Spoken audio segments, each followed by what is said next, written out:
What's up? Welcome to a new episode of Movie Schmovie. This is episode number 489. My name is Steve, one of the co-hosts of the show, and as always, I'm joined by Ron.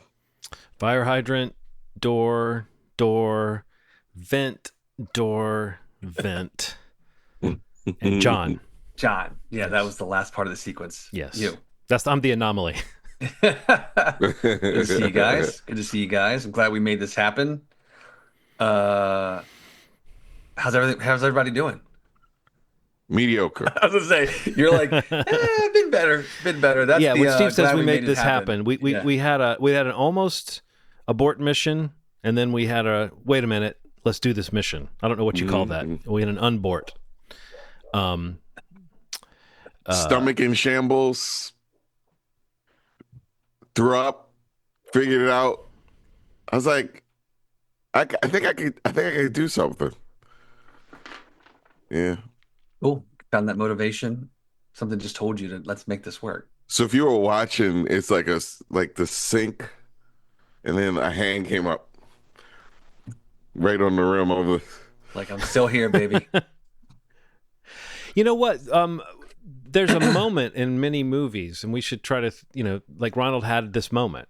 It's the moment where the character goes off the cliff, and everybody stands there for a second, and they start to say nice things about him, and then dun dun dun, the hand boom comes up over, and so it is totally the we thought you were dead, but you're not dead kind of moment. So like I definitely think Indiana Jones and the Last Crusade has one of those. It's not a big. They don't really make you think that anybody thinks he's dead, but they do play with that for like 10 seconds. The idea that you're supposed to be. I mean, the music and the moment plays it as though you think maybe Indiana Jones just died 2/3 of the way into an Indiana Jones movie, but it's not. Can you think of other examples of that, Ronald? You thought they were dead, and then the hand comes up. Yes. What? Kill Bill. When they put her in the grave, and she's like punching through, and her hand comes up. That's a good one. That's not quite like people thinking she was dead, but that is still a good hand acting moment. I mean, this thing thought she was dead. It would have been weird if she had died right there, though. Like that's another case where the movie would have been really strange. Yeah, that's true.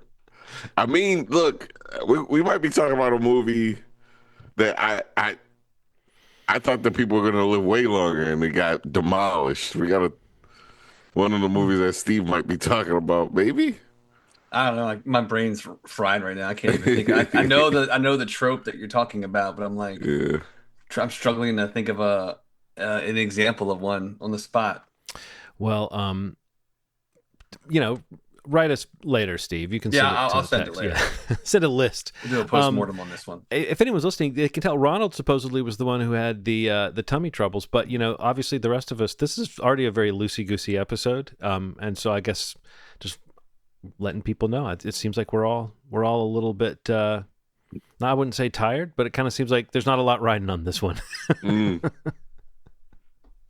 I would say in general, there's not a lot riding on most of our episodes. Like we're just kind of casually.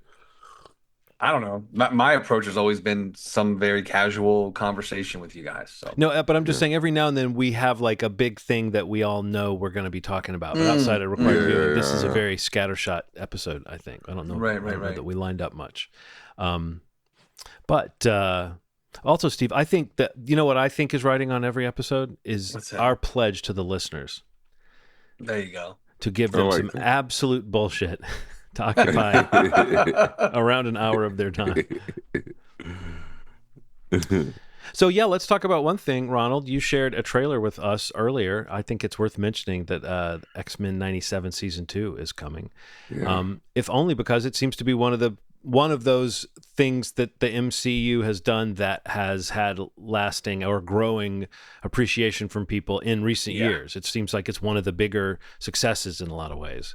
So I didn't know, like when you shared that with me and Steve, was it just to say, hey, look at this, or do you have special feelings about X-Men 97? I mean, as a fan of the original series and then I said series and then Phone went absolutely berserk. Oh, Um, as a fan of the original show, very big fan. And then I don't know how this did it, but I'm up there saying, man, this may have exceeded my expectations. The animation style, the voice acting, um, it just looks really cool, man. Like I'm looking forward to what's gonna happen in season two. And I don't know, man. Like it feels very cinematic. Like that's one of the coolest things about it. Like cartoons, I think get a bad rap as not being quite as immersive for some people. It's kid stuff for a lot of people, which yeah. is silly. It's just another medium. I don't want people to understand that. I'd rather watch things in an animated world Yeah. than real life because like there's limitations to some of the special effects that you can do. Here, it's endless. Like you could, the planet can blow up, Thanos could come, anything could happen, and it all looks really cool. Right.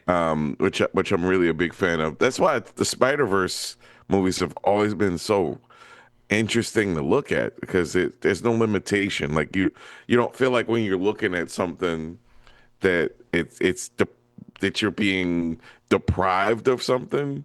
It almost feels like you're almost gaining more by seeing it in that medium. So Yeah, I mean, it's definitely yeah. What's the thing people say? You're kind of saying this, but I've heard it phrased as like animation is not a genre; it's a medium. Yeah, for sure. yeah, yeah, And yeah, people yeah. talk about it like it's a genre, or like it's all Right, kid right. stuff, or like it's all I don't know, like you said, just whimsical or less serious or less grounded. I mean, there are certain things that have more heft when you see human beings acting it out, but it's true that if you can really get into an animated world, I mean, I get really carried away by a style of animation if I like the way it's drawn and the whole thing is just fully detailed within itself. That's why stop motion animation can be so engrossing to me. It's just because of all the little details, all the little everything is fabricated for this scale and this world, Right, you know. right. And with animation, when there's a great style, you can just take pleasure in the fact that like, oh look, the lamp looks like it exists in the same world as the characters do, you know, Yeah, or the yeah, yeah. doorknob looks like Sure. it's right in this world. So yeah, I think that I don't know, the amount of control that you have as a storyteller with animation is amazing, and it seems to me like it would be incredibly daunting too to be like to get your head around all of that control that you have over the end Yeah. product. So, Right, right. Absolutely. anything else before we get to required viewing? Really like that. I just want to say I'm excited about some of these early reviews breaking for Disclosure Day Oh yeah, today. It looked like the social media, or last night, I guess it was, the social media embargo. To some, it's kind of like a weird scale. I guess some of these things, I guess it is just social media that broke, but I mean, some very positive things. And I'm a little hesitant sometimes when these break a little early like this, especially social media specific ones, yeah. because it can be a lot of, just like influencers, and I think they really kind of leverage a lot of that stuff now with social media embargoes and things like that to try to help a movie. But sometimes it's just, it's pretty universal or pretty genuine when that stuff starts coming out. But I mean, to see some positive, especially like I've seen some coming through like from a lot of people that I follow that I do trust a lot of their feedback and reviews and feelings about movies. But just a lot of stuff, positive stuff around the movie itself, around the direction, John Williams, Emily Blunt's performance, just a lot of exciting stuff. Because like literally, I left the movie the other day. I went and saw a few movies in the theater since we last recorded, and like every time I've been there, I've seen the standee for Disclosure Day and like the little posters and everything, and it's kind of blows my mind that this movie comes out in 2 weeks. Yeah. Yeah. It's kind of crazy because it doesn't really feel. I feel like for the love that, I think we all have for Steven Spielberg, and it's just like personally probably my favorite or is my favorite director of all time. And I have like a love of just like excitement and just wonder about all the things that he does and wants to see them immediately. I don't think it translates to like box office, anymore. It's weird, isn't it? It's I a heard someone very talk about this recently that it's like it's been yeah. a while since he's had not maybe not like a hit, but like a run or a streak. It's weird because you think of him as making big movies that get a lot of respect and a lot of play. But I wonder if it's that Mad Men principle of like only 6 or whatever it was, 1.5 million people watch it, but everybody who watches it writes about it, like loves it. Right. Exactly. And I think that's a big thing is like there's the reputation, there's the skill, the respect, the craft, the legacy, that you see like, oh, it's tracking for like a $30 million opening, which sounds like kind of crazy. Right. But I mean, I think that, your point conversations recently, especially like looking at data, it's like many of his movies don't like Ready Player One was like the last thing that opened quote unquote big. Yeah. And that itself wasn't even like massive, massive big. It was just big, and that was IP. Right. I was about to say, that's arguably because of the type of IP it was too. Exactly. And maybe that intersected with, it's a Spielberg movie, but it wasn't the fact that it was a Spielberg movie that made that. I think it only helped it, but it definitely was not like the factor that kind of pushed that to that level. But yeah, I don't know. It's just like a realization. So, what's weird about Steven Spielberg? I know this is like he's a respected one of the greatest, if not the greatest, right? Right. He seems like one of the only greatest that always has to reprove himself. Like, like Nolan movies. Why are people like? What? It's weird. It's like he tells a story. I know what you're saying. That makes me feel like I'm 5 again, right? Sure. And people will watch like Ready. I rewatched like 30 minutes of Ready Player One, and I was like, why aren't more people talking about this movie? Just as a movie, beyond the properties that are in it, it's a really good movie. It's a fun movie that juggles a lot of stuff. Sure, it's not as great as a book, but the book had a lot of space to explain a lot of stuff. But for the time that he did a lot of cool stuff in that movie. But for some reason, man, it's like Steven Spielberg. They're like, it's like up and coming director Steven Spielberg's coming out with this end of the world movie. I'm like, meanwhile, people they hear that the new movie Odyssey's coming out, and they fucking pre-order before they've even seen the trailer for the movie. It's like, what am I missing? Yeah, no, it's a real thing. It's like, I think it's just like it's a different wave of. Yeah. I think Nolan is in that run that Spielberg was in the 80s and early 90s. Yeah. You know what I mean? Like, right. He's the I brand. think so, but Spielberg still was more prolific and more populist 100%. and more like warm and made smaller movie. You know what I mean? Like Spielberg was more of a movie beast in some way, whereas Nolan is a little bit more of like the auteur, like trying to push that line forward. And I know that a lot of people would say Steven Spielberg is kind of auteurist because he's like a name brand director and he has like a stylistic thing. But I think to me, the remarkable thing about him is you look at the movies he's made and the types of things that you think of as Spielbergian, there's definitely those, but there's also a lot of things where you're like, oh yeah, he does a lot of just like adult dramas, that he adds a production value to. And I think even probably in his most mundane movie, you would find some incredible, graceful camera work. The way that if you see someone break down one of his shots where in one shot, not like it won't be a shot that screams oneer, like, oh, look at the oneer, look at the all in one shot. But if you notice, you'll be like, oh, there's like 5 setups in this shot or 6 setups in this shot. And, where the camera rests and you get like a nicely composed shot and all the movement in between those setups will be elegant. So it's like the guy is at that level, but I think that I don't know. It's just like, it's one of the cool things about him is that there's a populist quality to his movies that even if he's not necessarily the working man's filmmaker, he's made a lot of movies that are intended to go like down the middle and like bring in as many people as possible. 100%. Whereas I do think Nolan has the kind of like, there's a willingness to kind of confuse and confound, people that, again, I don't know if I always agree with Christopher Nolan's choices, but he has been one of those guys who has like been able to like, it's been part of the story that he's a stickler and he makes movies exactly the way he wants them to, and he's kind of uncompromising and everything. So yep. Whereas with Steven Spielberg, the story around him was much more like the Wunderkind, like, oh, who's this nerdy kid who keeps turning out movies, which is just a different vibe. But those So are interesting weird. comparisons, Ronald, because Christopher Nolan is one of the only like name brand directors who as we've said before, like you feel like people are sold on the Odyssey because it's a Christopher Nolan movie. It doesn't even matter if they like the trailer. In fact, there was a lot of pushback on the trailer. It's very strange, man. Yeah. It's Like I don't know. This is probably a whole separate podcast, but there is a very specific reason that I genuinely believe, and it's not something that I'm special. It's not a special thought I have, but I do believe this. That the reason that Nolan is the brand that he is now, mm, and it's all because of Batman. Yeah. yes, Because that generational timing absolutely. of when his Batman trilogy hit, especially Yeah. The Dark Knight, like that generation is now 10 to 15 to 20 years past that Yeah, and are in like if you were a teenager yeah, or a kid watching that, yeah, they're now out there, like that's their guy.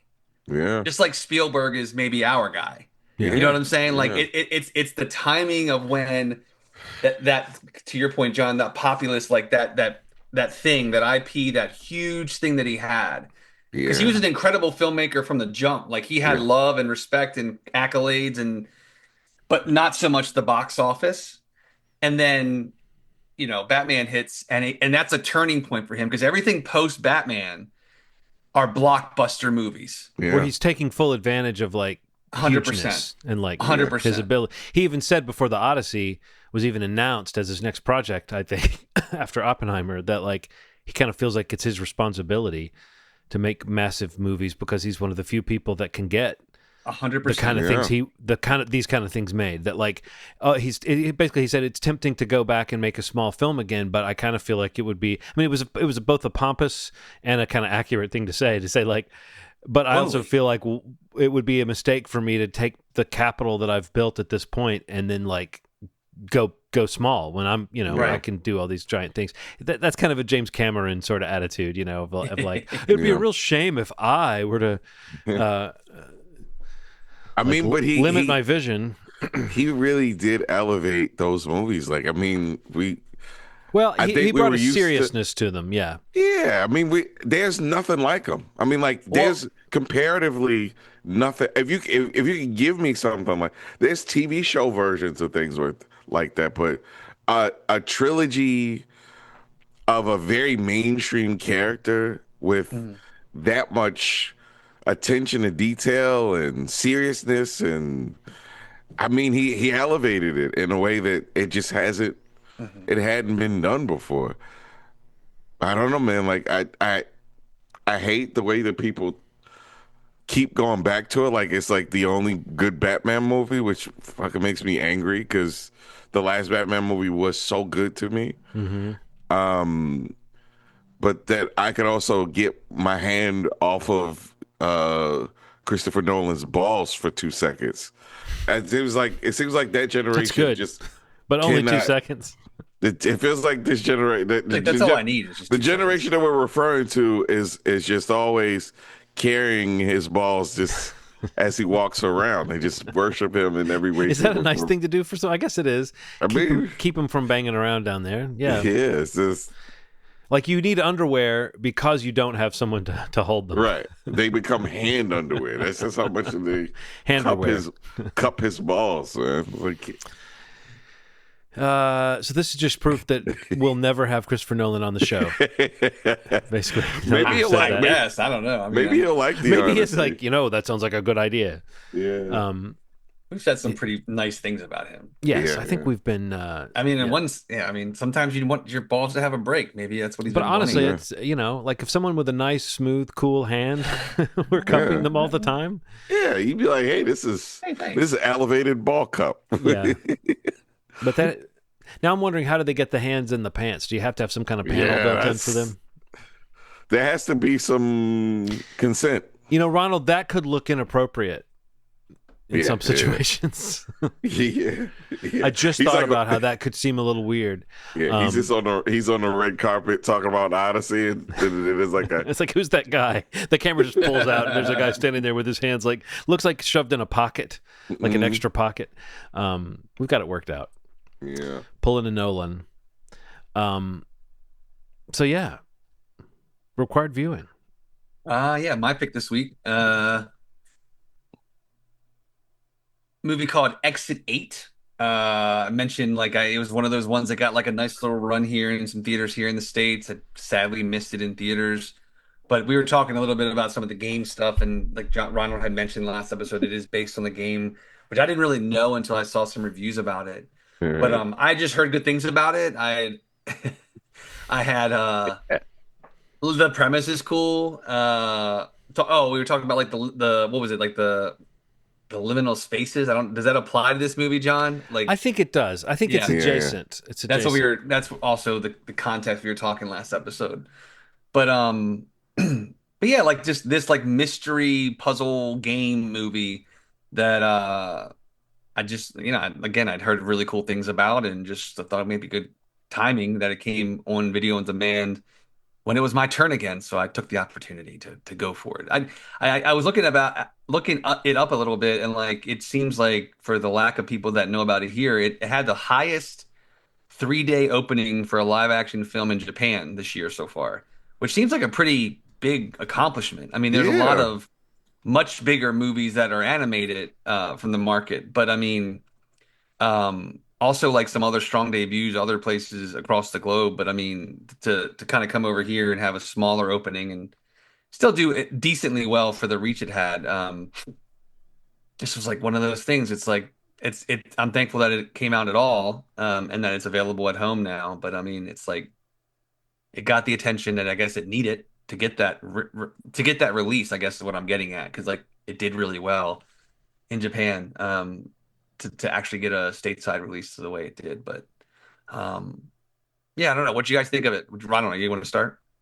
I loved it. Yeah.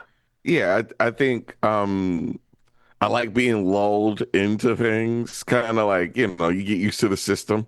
Hmm. You're like, oh man, I'm very uncomfortable with being getting stuck in things like the repetition.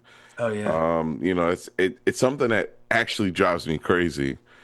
So the liminal space combined with the repetition of it all just really drove me crazy in a good way. Like, seeing the anomalies that took place as he was going around in this circle. And then the story changes perspective was a couple of times. I wasn't expecting that. Oh yeah. Yeah, and then figuring out how each person was affected. I love that, man. It really served as a cool device to not bore me. But I will say it's a little too long. I kind of wish that each person's perspective was slightly shorter, but who am I? Who am I? Japanese market loved it, I'm like, that's a pretty big place. So, but overall, I thought it was fun as hell. The special effects, some were incredibly good, like looked very like real, and then some of them looked like I could have done them as in a TikTok filter. It's like it's like the mix between the two. But the ones that were really good, um, I might have something to say about another liminal space, something that I saw today. Oh shit. Uh, Yeah, I don't know. I really liked it too. I felt like, again, not knowing a ton about even the game it's based on. Um, I think I like the idea of, what was it called? Like anomalies, like at each exit, and like, kind of not noticing it, or not really realizing what it was, would kind of like reset everything. Yeah, it was almost like a little game to watch it. You would Yes, sometimes catch things exactly. before the characters would catch it. Exactly. And then Like the not. idea that you see an anomaly and then you turn around and then next time you see that anomaly, it's not an anomaly because it's part of the sequence now. And it's like Right. yeah, that's yeah. the mechanic of that is just Like, it is very repetitive, and you do sometimes, I mean, part of that is the effect it's supposed to have of like turning those corners one more time and coming around that one more time and seeing the number, but this time it's different. That can get very repetitive. Yes. But I do think that the movie I think you're right, Ronald, that it was like a little stretched out, but I also think there were times still where later in the movie when it would come back around where it would be effective to me. All like there would be it would freshen me up somehow. I'd have to pinpoint. I don't have it. I didn't take notes, but I'd have to pinpoint those moments where I was like, okay, I was starting to drift a little, but then it got me back. By either shifting a perspective or by showing a different side of things. So it's hard to know with a movie like this if maybe wearing you out a little bit isn't part of the device of the movie.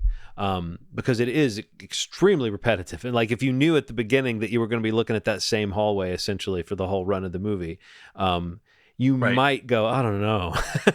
But watching the movie, it's broken up just enough that you're in the mindset of the characters. And I did like the switching perspectives too. That helped, liven it up a little bit. I don't know if I fully understand. Like, I think I get what's going on with the story. But I was trying to look for connections, especially with the boy, the character of the boy. I was trying to look for, like, is that him representing his childhood, or is that his potentially unborn child? I felt like I was torn between those different interpretations as the movie went along. But and I still don't know what the rules of the space are. Why did he end up in this loop? Like, I don't know if that quite ever, maybe it doesn't need to make sense, but I don't know if I missed something about like what caused these characters to get stuck in this loop, or if it's actually just a place where if you go through there you get stuck. Right. I don't know. And I think that's part of the allure of some of that stuff. Like, I think it's like you're watching it and they're trying to figure it out where they're in it, and then the rules get bigger, and it's like yeah. But I wound up feeling the same way. I'm like, I don't quite understand it, but I do know that I don't ever want to go to exit 8. If anyone ever says take the subway, or if your girlfriend who's pregnant on the phone says come here and help me sort this out, and then you're taking, but at that point it might be too late already. If that's happening and you're on the subway and then you see that it's exit 8, what would you do then? If you miss your exit, is that like now exit 9 is an even scarier place to be? Can you tell that baby to shut up? Yeah, that guy. What the fuck was wrong with that guy, man? That's a lot of people, man. Like that's some people are. Yeah. That right, guy absolutely. is a lot of people, sadly. Yeah. But yeah, I kind of felt like the boy was. I felt like that was supposed to be like his unborn child. I think that at the end makes that clearer. But I'm just saying, in the movie, I was trying to read, because he kept saying things that he had in common with the boy, and then he didn't know his mother, and you just wondered the vision of the woman and the fact that it was the woman that he kept seeing. I mean, it was clear when the little boy says, "That's my mom," and we know that's the girlfriend. I think we'd seen her. Had we seen her talking on the phone with him? Or had she just been a voice? Yeah, I think so. Okay. Yeah. So yeah, that connection was there. But I guess even as I'm talking about it, I'm realizing it's so repetitive in that way that it's hard for me with one viewing to remember where some of those story points were revealed to us. Yeah. But definitely the first time through, I was engrossed, and it's like it's been a long day, so if it would have put me to sleep if it was a boring movie. It was saying it was repetitive is not the same thing as saying it was boring. The water part felt like literal childbirth. Yeah, it all felt like he was like kind of like delivering the baby. It's like that part felt really heavy. Like he's just like trying to save the kid and like sacrificing himself in a way that like. At least prioritizing the kid, right? Yeah. Prioritizing the kid and thus maybe sacrificing himself. Maybe it didn't know. It was very unclear how deep that water was. It could have been really shallow or very deep. I think there's something about that part that felt like it was about the childbirth and some of the psychological things that Yeah, I could see that. I hadn't actually thought about that interpretation, but if we're all looking at this as like a couple deciding what to do about a pregnancy, Yeah. sort of is the overarching story, then that moment could easily, stand in for some kind of symbolic birth, or the because it's, in a strange way, that's like a very positive. It's like the end of the movie puts a much more positive spin on this environment than I was getting, because there was that moment. Maybe there was more than one moment, but there was one moment at least where the word hell pops up on the screen.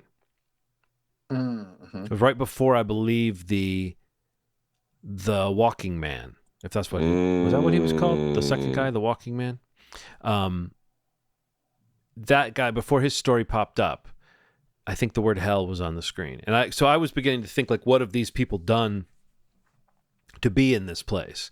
But there was never really any indication of that. I mean, I guess the indecision at the beginning that he talks about with her, where he basically says there was a woman being berated on the train and I didn't do anything to help her, and that makes me think I'm not fit to be a father, or at least that's how I kind of took what he said. Like, if at the end he's now feeling like he's fit to be a father because he's ready to intervene in that situation, maybe that's where that seems like the arc of the character. But it's not like you felt like he really did. That doesn't feel like a sin worth punishing. But I don't know. Maybe a moment of cowardice should be punished, I guess. There were lots of other adults that could have also. Right. He was one of 50 people who didn't help. Yeah. Right? He wasn't even the closest. Yeah, to exactly. The situation. What's he going to do? Like, climb over people? Yeah, there were lots of men that could have just been like, hey, shut up, to the guy that was talking shit and slapped his face. But I do want to know, like, if I feel like we should have seen that guy once he got off the train. Like, I hope he had to come to like exit 50 or something. Right. He's down there longer. I felt the frustration of the one guy when he'd made it up to 6 and he was like, all right. And then he was back to 0 and he just fucking flipped out. But I think that, what was it? He didn't notice the knob on the door. There was something he didn't notice. Okay. Yeah. It's cool. I dig it. It's a good movie, man. It's based on a game, right? Yeah. Yep. Okay, so I could totally see that. The gameplay being similar to that. Repetition, the idea of repeating something until you get it right, that's 100% gameplay. So, you're up, John. All right. Well, remember a couple months ago when we suddenly decided we were doing a vampire rotation, and I said the movie I was about to choose going to do something was a gift to one of you, or I thought of it as a gift to one of you for a particular reason, and you'll understand why I thought it was a gift to one of you for a particular reason in a second. This is a movie, and it's also now it's more seasonally appropriate, I think. So I will go ahead and say that. It's a summertime kind of vibe based on what this movie is about. And it's also in a genre that I don't often pick a movie from. In fact, I don't know if I've picked a sports movie before this moment in time. But you both have told me I need to see, and I feel like the universe has a few different times thrown into my path and suggested that John Walker should see Moneyball. Yes. From 2011. Starring Steve's personal friend, Brad Pitt. Yep. Friend of the pod. So yeah, I am looking forward to seeing this movie. It's like, again, I haven't heard anybody say anything bad about it, and I've only heard people either say like it's surprisingly good, or they seem to think it's really great. And so yeah, I'm kind of excited to watch it because it looks like a movie. I mean, looking at who's in it, especially, I can totally believe that this movie is pretty darn great. So I'm excited to check it out. Moneyball. Play ball. Just last month, April 28th, it was restored. A 4K restoration came out. So the digital copy should be restored as well as the physical, if you get the physical. I don't know why you would get the physical in this case if you were watching along with us, but well, if you like Brad Pitt so much, say that you want to like take it and like rub your cheek on the cover of the DVD or something. I would do that. I don't know. Takes a little. You're too putting far. away a DVD as you say that. Why does Steve have DVD burns? I'm saying DVD as though that's what you'd be watching it on. Blu-ray. Come on, John. Or not even Blu-ray anymore. Now it would just be 4K, right? What would we say? We would say 4K, just say disc. Yes. So, So now let's get into some of these films that we've seen. Now, Ronald, you referred to a liminal space film that you saw today. Yes. I could refer to a liminal space film that my son and I caught this afternoon as well. I mean, is it a part of Gang Gang? It's a gang. It's a whole gang thing. It's a whole gang vibe. All right. Yeah. So we're talking about Backrooms, I guess. There's no reason to be too coy. We saw Baccarat, the movie. We saw Baccarat, the movie.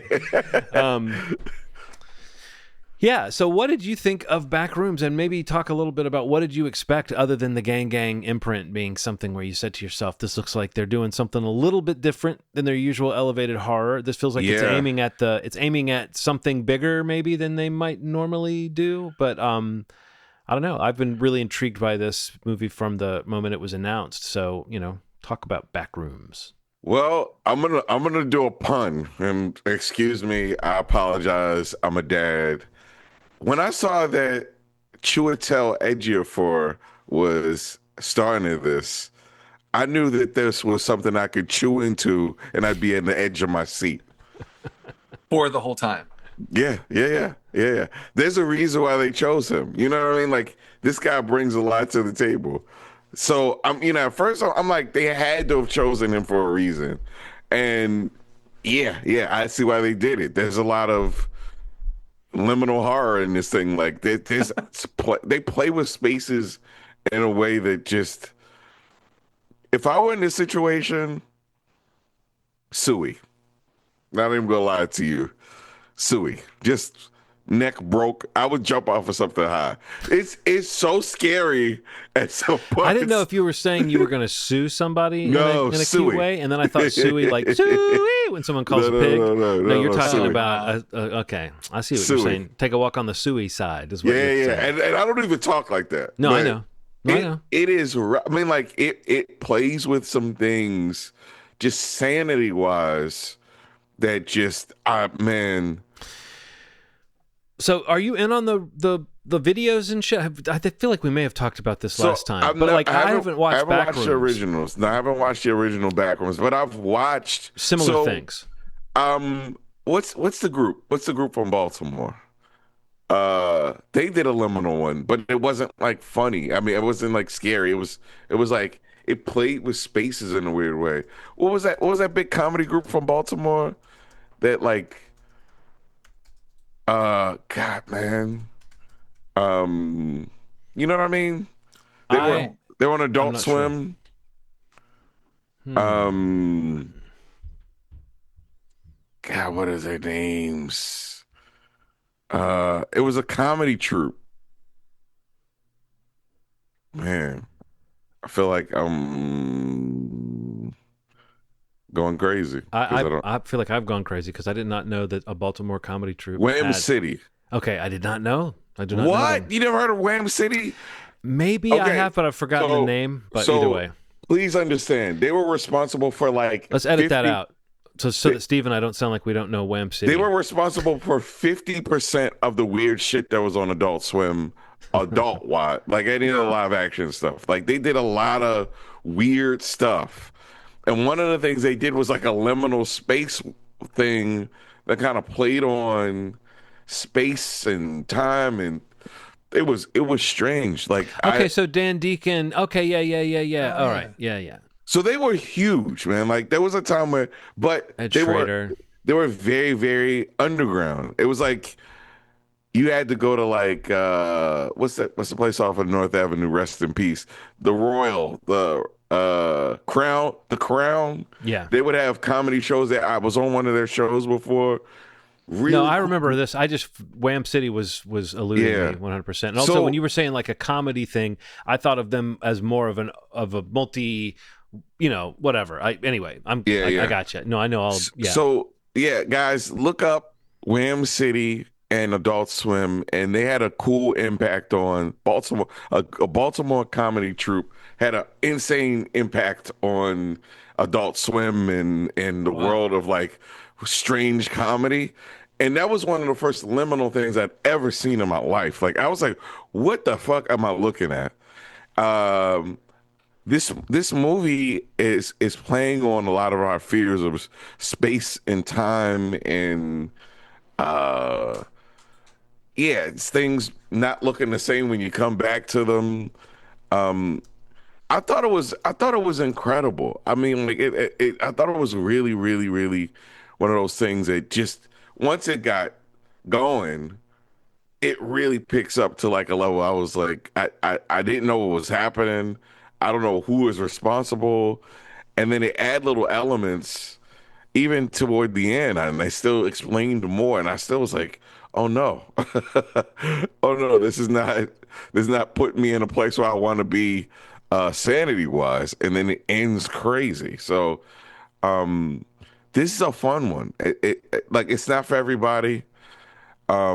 It's kind of the similar thing as Exit 8. It's a patience thing. It's really a thing of watching this thing unfold and Chiwetel Ejiofor's character exploring this space and trying to explain it to other people or maybe not explaining it to people and getting them into space. It's just a lot of that involved. But the combination of the footage that they have from the camcorder and then the actual footage from the movie, it's just really cool to see them go between it and have some of Yeah. the special effects within the camera.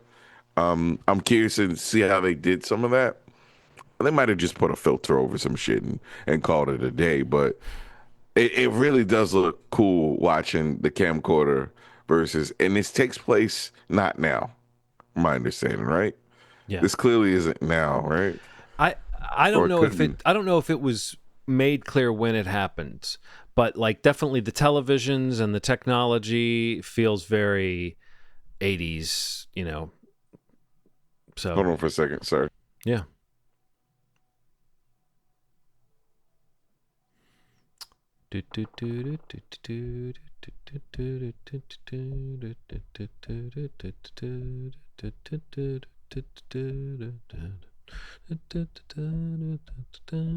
Technology randomly cutting on. Did you hear that? I was about to say, are you in a back room? What the hell is going on? You're you're Still on. you've got like one piece of furniture that looks crooked in the background that actually looks like it could be one of those Oh no. back rooms things. It's just I think it's just the sheet hanging down crooked. But yeah, I found one of those when I was talking about those. I think they were just called pool rooms. So yeah, I found this. These were the videos that I watched occasionally, where it would just be like moving through a space like this, like an underground pool with tiled walls and tiled corridors, and it would be kind of endless, and it was like empty, and it was just eerie, and it was very much like the kind of space that you move through in a dream. And the people that were making them were clearly making them to be kind of eerie, but for like without putting anything in them except just you moving through this space. And occasionally you move through a shadowy spot, and occasionally you go down a slide that for a second the like the angle and the darkness of where you're sliding into is really kind of creepy, and then you come back. It's like, so Yeah. it was just weird. And it was like, I remember at the time thinking it was pretty fascinating because we've all dreamed about those places where you wander around and the place doesn't make sense. And I don't know, I think most people have had the experience of dreaming about the same space again, like or it seems like the same space, like some part of your dream self remembers going to this place, and it's you think it's the same place, but it's shifted or it's different. Right. But you have like a memory of your dream within a dream or something. And it's like, I think we've all had those weird experiences. So I think tapping into that with videos, and it's like it's an interesting application of a certain level of prowess with effects too, because you don't have to have it doesn't have to be elaborate great CGI if you're doing something that just looks like a corridor, or if you're just tweaking something. I'm not even sure how they did some of this. And yeah, Backrooms, I don't think I've watched those videos. I may have seen a few clips, but I've seen stuff that's adjacent to it. So I was always very intrigued by this idea of like a lore or a mythology around those places. I will say though that the movie is like, while it's like, I kind of want to talk about what's great about it. But first, I'll talk about just my general feeling, which is like, after seeing Hokum and after seeing Obsession, this didn't give me that satisfying feeling at the end that those horror films did. Of like, I walked out going like, oh wow, that really felt complete. But that's because the overarching story, in my opinion, what Backrooms does with its overarching story is incredible when they're in the backrooms. And it's pretty good with the human story. Like, the script just does not feel quite like it's there for some of the stuff that sets up, like you're talking about Chiwetel Ejiofor's character, who I think is great and really fun to watch. I don't really, I mean, just on a storytelling level, I don't really like where his character goes. Once he's inside, I feel like the last act of the movie throws some stuff at us that feels like a story I wasn't quite watching. I think we were watching it in a way, but like the fact that he's kind of an unpleasant guy in the opening made him more interesting. And then later that's played more like this guy's a psychopath or something like that. And I just felt like it was more interesting when they hadn't put so much dip on that chip, so to speak.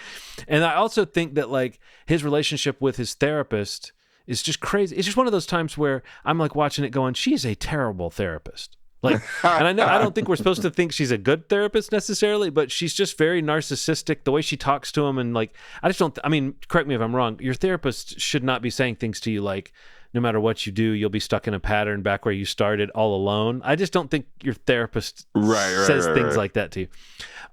But he seems like a hothead too. So anyway, there's not a lot going on that I objected to, but I do feel like the human story. I don't know how old the screenwriter is. I know the director's 20. He's 20, right? But the screenwriter is it's a different age.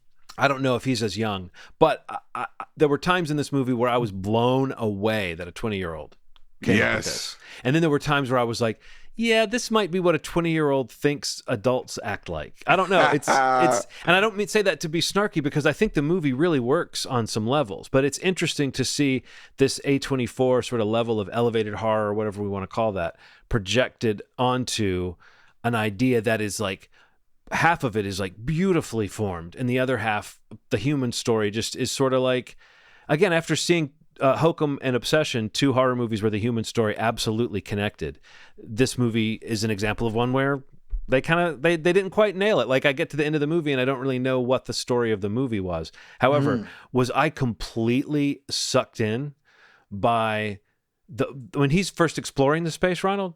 I could have watched that go on forever, honestly. Me too. And then later when they go in with the camcorder, I mean, I almost would have watched the more experimental version of this movie where they really just wander around the back rooms the whole time, because it's so eerie and so cool. I've read a little bit about the sets. They really did make these labyrinthine sets that the actors could get disoriented in, you know.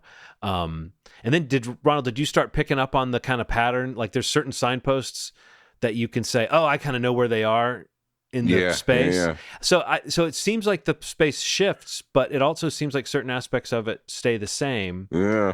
I don't know. It's just really cool and really eerie, and I would totally watch the sequel this movie seems to be setting up.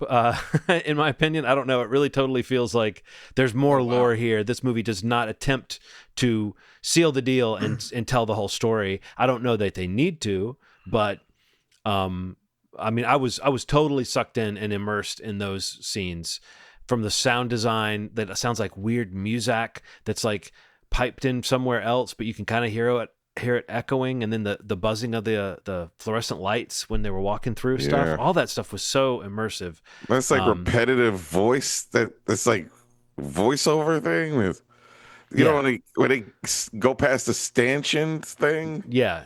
Yeah, and that was like, what was it saying? Because I feel like it was every language saying the same thing, but I never heard the English version of it. But no, it's like, I just feel like in that, maybe you know what I mean, right? It just feels like in the last act, after the setup, I was really thinking it was going to go to some bold, weird place, but instead it made it much more about the psychology of not even the characters, of the one character. I don't know. It was still cool though, visually. And even in the scene that I'm talking about that kind of went off the rails for me, there's some stuff going on that's just creepy. Like those other entities that they encounter are just so weird So, yeah. I mean, Steve, I think it's great that there's such mystery around this, and if you don't know much about the story, I think you're in good shape. I know nothing about it. No, I was about to say, Besides- I think you're in good besides the shape. I think trailer. you're in good shape checking it out with high hopes, because I think the stuff that works is just, it really does work. It's like, Is it? I mean, like, does it feel like a horror film? I think so. Or Yeah, okay. yeah, it really does. But it is playing around with the one thing that really makes it a little different is that it's not trying really hard to hit on some of the tropes of all of that stuff. Like there's some tropes, don't get me wrong. There's Hmm. some elements that feel like, oh, okay, I'm this hard, but the way that it plays with space is more scary than anything else. Like it doesn't I just don't see that very often in things. It almost feels like if you were stuck in your own brain or something. Like it feels like that sort of thing. Like it is very the rooms get weirder and weirder and weirder. It's like And the way they connect gets so weird too. Like you'll go into a yeah, room and all the furniture will be pushed into a corner, blocking the door that gets you out of that room. And then you'll look yeah, to the side and see that there's a Wow. little narrow space that is actually the way out of that room, you know? And yeah, it's like, yeah. Yeah. which again is very dreamlike. It's very video gamey in a sense where you're just kind of exploring. But that stuff was captivating to me. Like, Yeah, especially yeah. what you just said, Ronald, going into a new room and then for a second scanning around and then like figuring out what's fucked up about this room. Oh, this room has Yeah. a pit in the middle that's got chairs in it, Yeah. you know, and all the furniture that's like melting in and then out of the floor. And I mean, Yeah, it's, yeah. it's the design is, I mean, amazing. I thought It's the sound insane. design and the set design were just something And to it looks watch. very practical. Like nothing about it looks fake. Like when you go into another room, you're like, oh my, what is this? How did they make this? Like it looks strange. It looks like when you go to like, you know, when you're like in college, you go to your friend's weird art show and it's like life as we know it disappear. And it's like mannequins and shit like that. It feels like that. Like it feels Yeah. like that, like an art show, but in these rooms, it is. Yeah, or even like a bombed out, like if you've ever been to like one of those warehouses that people have carved out art studios in, and then there's some Yeah, party and it's yeah. kind of bombed out afterwards. Like there was that one lower level that really felt like almost like, or even more so like a like a sorting center for donated clothes or something like that. You know, Yeah, it's just there's just so many things. You could practically smell it too. It smelled very. The movie, there should have been a scratch and sniff version of this movie where you could smell like mold and like stuffiness and cigarette smoke stale in the air or something. I'm fascinated with it, and I just saw where Kane, what's his name, Kane Parsons. Kane Parsons has said that sequels have always been part of the plan with this. That, like, there's Oh, no way to wrap up the lore and the storyline that he has in mind in one movie, which is, I appreciate that. And I could see this totally. I would watch another movie of this, but I do think that's in my mind, the weakness of this movie is it doesn't feel like it tries to give us a full story about the Backrooms. It feels like it's really trying to give us the more the idea of these people that get caught up in it. And I like I said, I just don't think that part is nearly as successful as the Backrooms themselves, which are, they just tap into something primal. And what you're saying about it being scary, Steve, it's possible you would watch it and go, it wasn't that scary to me, but Right. I think that almost anybody that watches this will get that creeping sensation Ronald was talking about of just, it gets weirder and you feel more and more like, I wouldn't keep going. Like, yeah. and you know what? If I were to explore a space like this, Ronald, you know what I would not do that people in movies do all the time and that Chiwetel What? Ejiofor can't stop doing? I would not go, hello? Yes. Hello. Yeah. I'm here. Everybody, if there's anything in here, I want you to know exactly where I am. Yeah. But boy, he's good. He's so good. So good, man. Who is the woman? She's somebody's kid, isn't it? I think her name is Blanky McUnderplay. Like I really do think like her character has like trauma and a story, but it's like it's made her underreactive to things until she isn't. I just did not she did not work for me as a character. I'll just say that right there. Like I hate to say it because I Worst person in the world. That's where I know her from. I'm like, where do I know her from? It was Oh yeah, that she's like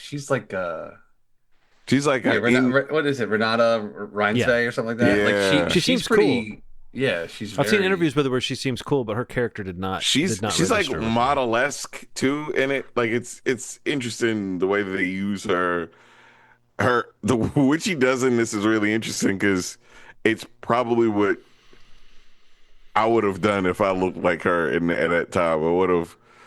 It's interesting. It's interesting. It's a cool movie, man. I'm not so hard on the ending as John, but John's not being hard on the ending. The But he's very just ending, I saying think, like, is cool. Like the yeah, very ending, I just think where the third act goes feels like it's just sometimes you're watching a movie and it just doesn't go in the direction that you would have it go, and yeah.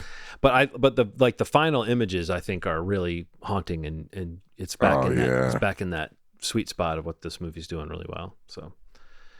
Um, Cool. like, I definitely can't wait to it's see it. definitely part of the wave of horror right now that's really doing some cool things. So even though Yeah, it's yeah. not as like when I say not as satisfying as Hokum and Obsession, I'm talking about two movies that I found really satisfying. So Yeah, I would say. Yeah, we talked about it before. Like, I feel like this run here is pretty special. I also really liked Hokum. I actually went and saw Obsession the other day with a friend of the pod, Lauren, with your one of our kids, you movie should have days. said. Who's the Lauren thing? Yeah. Uh, and I loved it. Like I felt like that was a really special movie. Like for the genre, like beyond like what's happening with it in terms of like its box office and like the fact that it actually is like catching on like crazy, you know. Um I thought Obsession was just fantastic. Like I thought the performances were great. The direction is like so good. Mm-hmm. There's so many great scenes in that movie. Like again, both Kane and Curry Barker, these young filmmakers coming up off of like YouTube and kind of cutting their teeth there, just kind of crossing over into these pretty big directorial debuts. Uh, I don't know, man. Like the performance, the Indian Navarrete, I think is her name, Mm-hmm. Yeah. is phenomenal. I thought Michael Johnston, the guy who plays Bear, was great in it as well. Mm-hmm. But just some really great sequences, a great hook. Like this One Wish Willow thing is just such a great plot device, story device, Mm. monkey paw, whatever you want to call it. It's just like it works so well. And I've seen a lot of people talking about like they could do, and maybe even Curry talked about it, but like like an anthology show or something around that device, like this One Wish Willow thing, like where how have people misused this thing, like a Twilight Zone type series Mm. around that, Yeah. which I would watch all the time. But the movie is just great. Like if the audience, it plays so well to an audience. I went to a Wednesday matinee that was nearly sold out. It was insane. Like it was awesome to watch it with a big crowd and everything played so well. I thought even the stuff with the friends in the movie was really great.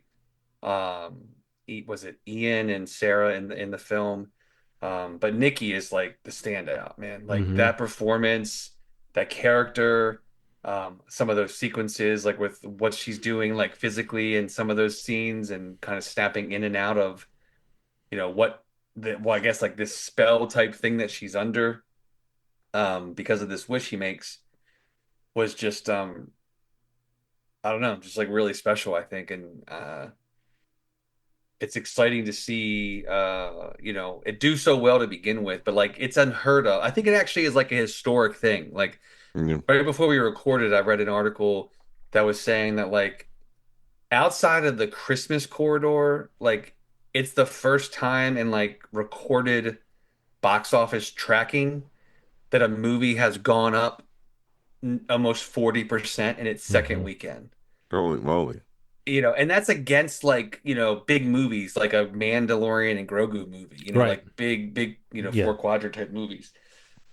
And and going into this week, like as of, today we're recording on a Thursday, but yesterday when I saw the film, the tracking or the box office for that is like it actually it actually replaced it's number one at the box office. Like it passed, for the day it made more than Mandalorian. That's crazy. Like, but the back room coming out this weekend, obviously that kind of eats into probably what Obsession will do, but it's just a really exciting thing to see movies do that well and catch on like that. But Obsession is like a special one, I think. Like Yeah. I really liked Hokum as well, and like they're two great times at the movie, but I think Obsession and the reason that it's kind of catching on is because it is more of like a straight down the middle like horror film. Yeah. Yeah. Like this monkey paw approach to this bad thing happening from It's a clean concept. absolutely Yeah. like it's straight down the middle, not hard to get. Like it moves quick, it's creepy, it's funny at times, um, and a fucking awesome ending. Like just Yeah. a really killer ending, man. Mm. Like when that thing cuts, it's just like, man, they just knocked it out of the park, I thought. I mean, the ending was amazing. Yeah, the ending is that perfect, like I may have said this last time, but it's like it's perfectly set up by the movie. Like you Yes. feel like that's what you're building towards. And that might be what I was saying about Backrooms, that I didn't quite feel that when I say I thought it was really good, but it didn't feel as satisfying. That's exactly what I'm talking about. Is it doesn't have that kind of like, Yeah, the puzzle perfect word. piece falls into place and you go, this is exactly the movie I've been watching, and this is exactly the ending that they've been setting up, and they had the boldness, whatever you want to say, to like deliver that without To do it. Yeah. yeah. Yeah. Did Yeah, you see? Go ahead, Ron. You see that Obsession and Hokum are coming out on PVOD next Well, Tuesday? I was gonna say that's what's being reported, but apparently there's a question around whether Obsession is gonna still come out or not because Oh, of how well it's yeah. doing. yeah. Like I think there's a lot of pressure to not put it on digital so quickly when it's got so much momentum at the box office. I feel like the only thing the only reason it might still come out on digital is because of Backrooms coming out, and Backrooms itself is supposed to have some historic opening. Like it's tracking at Yeah. a $65 million opening, Oh wow. which will be the biggest like debut. I think what is it? The biggest debut film for a director. What was it's something like, or the youngest.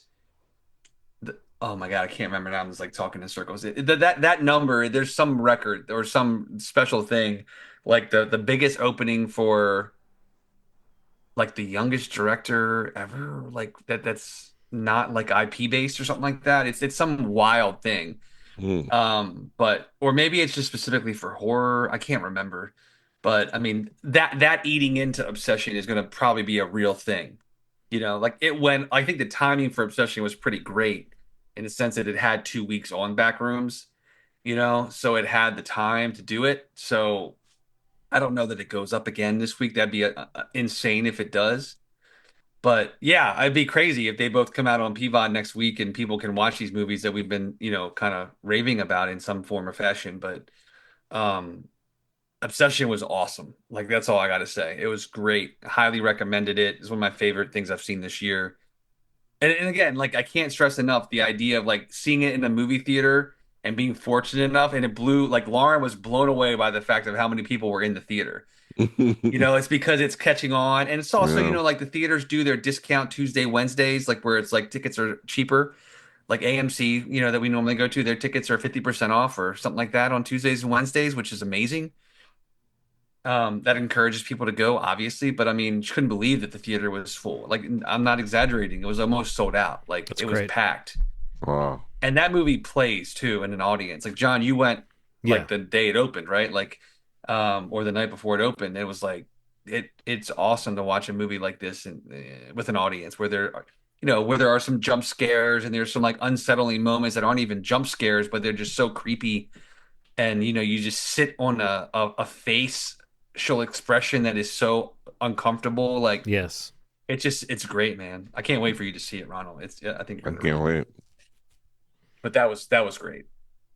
Um, I'll just add real quick. I also saw Mandalorian Grogu. I mentioned it just now about in terms of like it kind of opening last weekend, and to John, what he said last week, I guess I kind of felt the same way. Like everything with Grogu works. I mean, it's fine. Like my kids really liked it. Aaron, like I think, might have loved it. Yeah. But she's not like really deep in Star Wars, but she has watched all the Mandalorian. So Hmm. like I think she's really into that part of the Wars universe.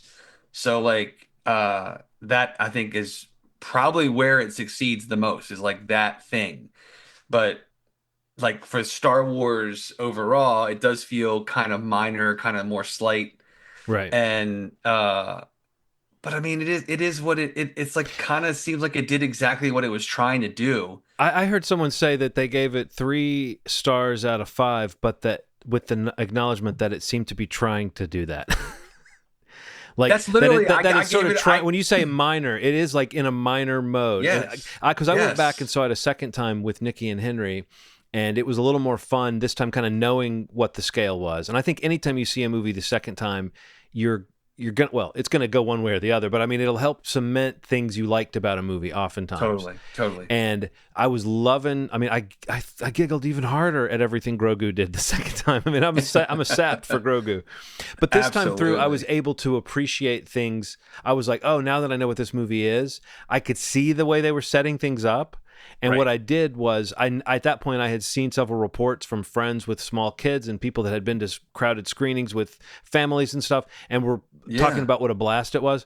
And I was like, oh, okay, this movie's doing what it needs to do on a certain level. And so the fact that it's not 100% my Star Wars, That's it's like I, exactly right. it's like I'm able to. Well, I mean, even before, I think you guys could tell I wasn't like being overly Totally. negative. I was just kind Yeah. of saying it didn't hit that absolute height that a Star Wars movie can hit, and it felt a little weird to come out with something that might not hit so hard for people when they haven't been in theaters for such a long time. But when you hear about Totally. families enjoying it, and kids, especially kids who That's love exactly right. Grogu That's coming it. and thinking it's great, it's like, okay, they, and I think I may even said this too before, where it's like it might not look like a success if you're doing all this bean counting, but if in the long run you realize they kind of re-upped people's investment in this character, I do Yeah. think in a lot of ways Grogu, if they manage him well, can be a character because they've even said this character lives for hundreds of years. It's I like know.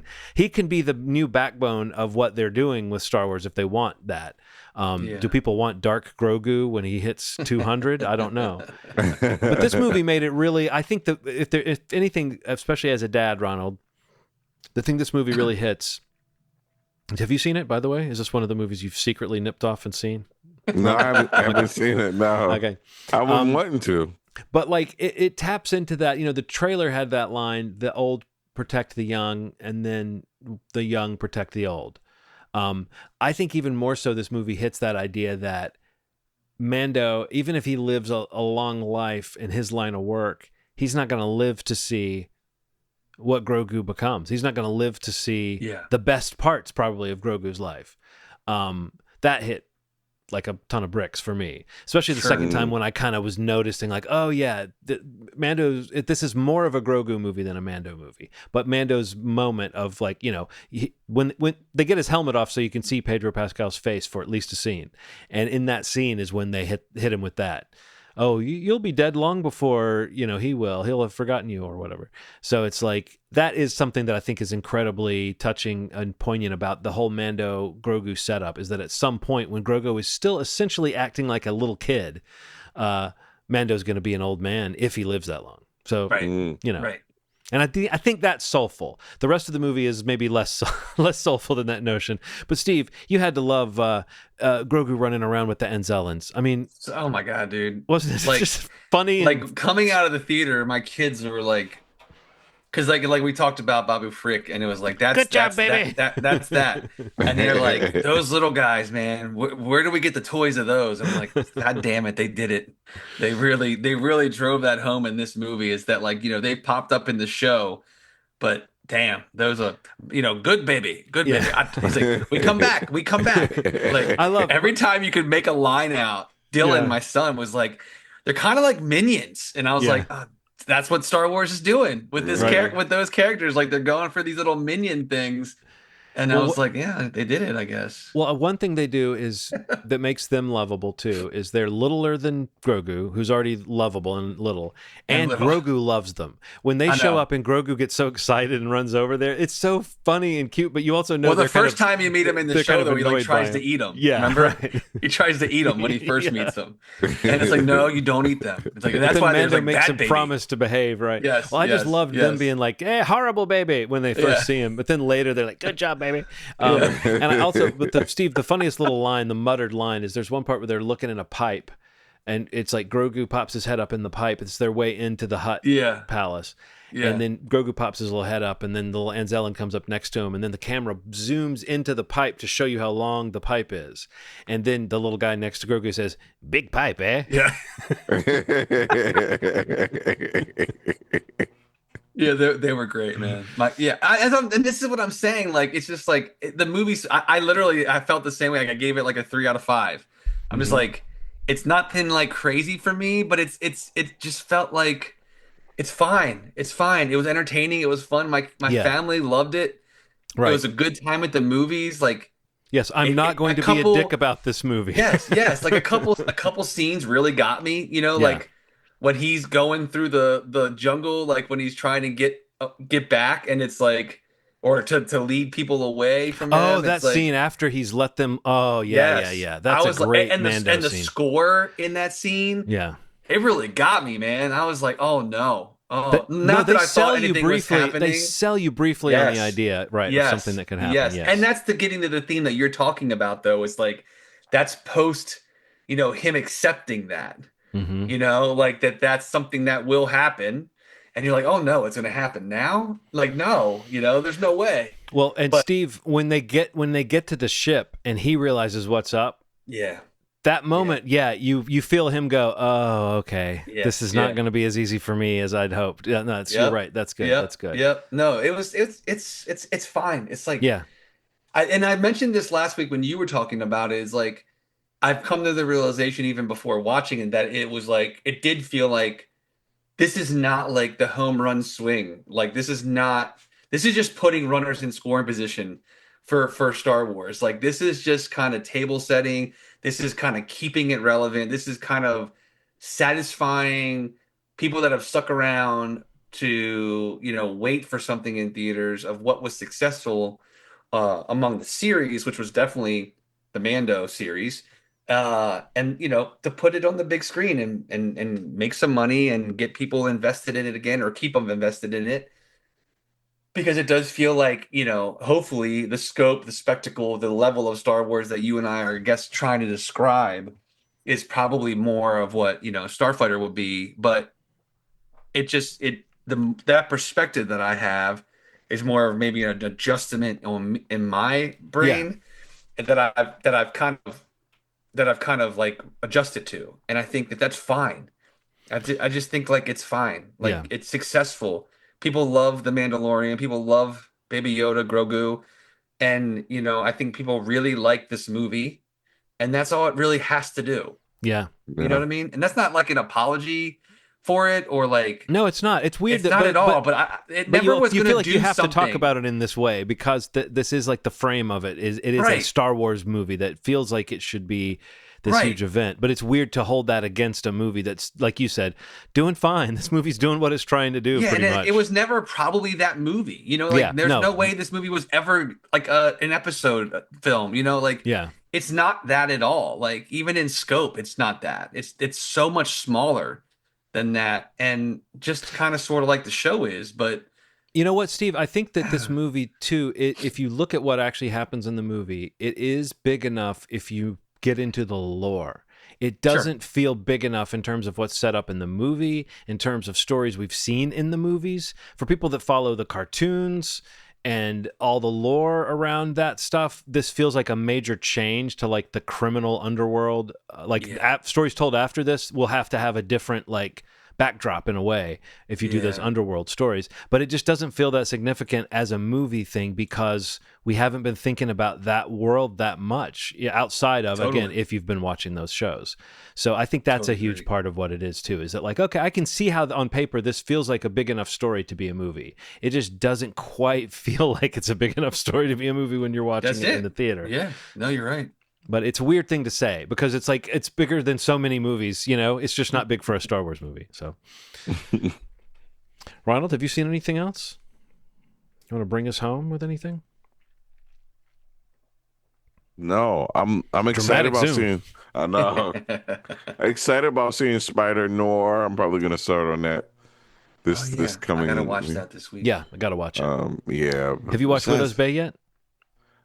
First episode. Okay, we just finished the season because we're impatient. The season? Oh, I forgot we have access. Yeah, we got it all, baby. You got it all, baby. So what'd you think overall?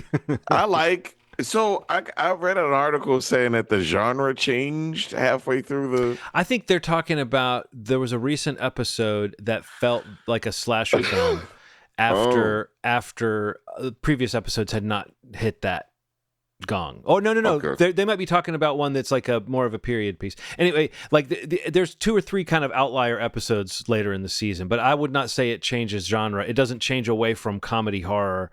No. But I will say maybe it tilts towards horror comedy. If you're gonna say one of those genres is stronger, there's a couple of later episodes that are like there's a 20-minute stretch before there's a funny moment, you know, and even then it's a situational moment. I was really impressed at. Have you finished the season, Steve? Oh yes, I finished. I was very impressed at how much they leaned into the darkness of one particular storyline in the last episode. Yep. I was very impressed with the show's like, okay, they're doing it. They're really doing a horror show that's very funny, as opposed to just a sitcom with horror elements in it, you know. I had a tweet that was about period pieces. Okay. That might be what they're talking about. I don't know. Yeah, I don't think the genre switches, but it does get like, you know, what happens when you're watching a prestige show, Ronald, around the 5th or 6th episode. You know, they do something wacky. You want to hear my period? This is from 10 years ago. Keira Knightley is on more period pieces than a tampon.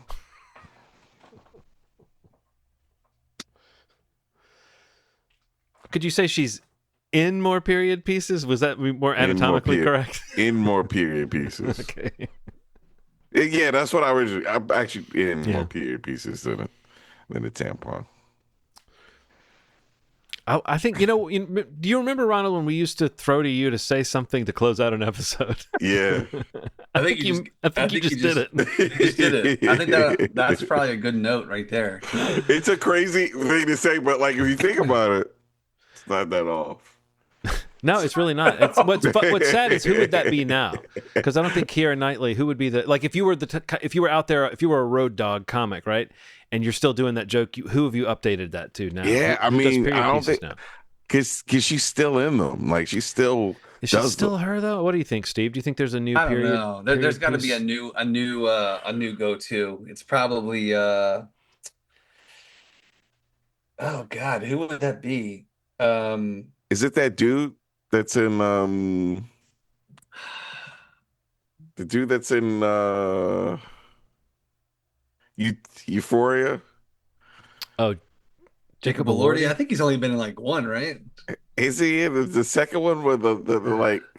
I mean, the one in my mind, I'm thinking of it. I don't think there's really been that many, but maybe like 1 or 2 or 3. But like Florence Pugh.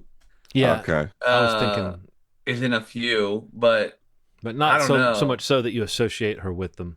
No. I think honestly, it's still Keira Knightley. Still Keira Knightley, man. I mean, now that I think about it, it probably is still her. Yeah. She's the reigning that period person. Peace champion. Period peace champion. And it's like one of those things where who's going to make enough now to unseat that, you know? Right, exactly. Right. She just like didn't stop doing it. It's weird. It's like yeah. Well, she's great. I mean, she's yeah. I think she's like built for it. She's made for it. Yeah. All right, cool. I think that's an episode. Reminder, required viewing, Moneyball, John's pick, next week. Excuse me. Movieshmovie.com is the website you can go to subscribe to the podcast if you'd like. You can listen to episodes right there on the website as well. You also have the YouTube option, youtube.com/movieshmovie podcast, where you can also watch. You can watch the whole podcast, parts of the podcast, or Ronald's Home Cut series, where he walks through and reviews the Kaleidoscape drops. Any scheduled? Are they up? What's the most recent one? I know I saw No some Time to Die. chatter going back and forth. No right? Time to Die No just Time to came Die. out. Yeah. I'm going to start a new cold cut series.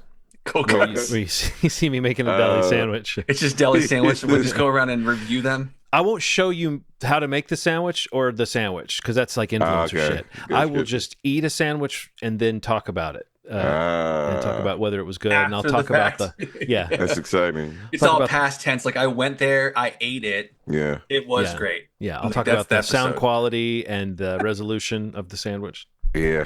Yeah, I got- you'll record like audio. You'll have audio of you eating it, but don't show it. Overplayed while I'm talking, like really Right. loud. You'll hear that. Like, what did he say? That sounds like a good cold cut. Right. I think we're onto something here. I'd watch that. And I'll rate it like I give I'd it. buy I that give for it a 3 pickle spears. All right, man. Well, good to see you both. Thank you all for listening. Ronald, I'm glad you made it through the episode. Thank you for Yes. your endurance and perseverance. We all I had one appreciate it. moment where I was like, Boop. I'm good now. You're like, that's not my stomach. That's You just my just- nausea at John's opinions. Yeah. He's like, what did he say about Backrooms? Yeah. Oh, man. All right, cool. Well, thank you so much for listening. As always, you made our day. Thanks. Bye.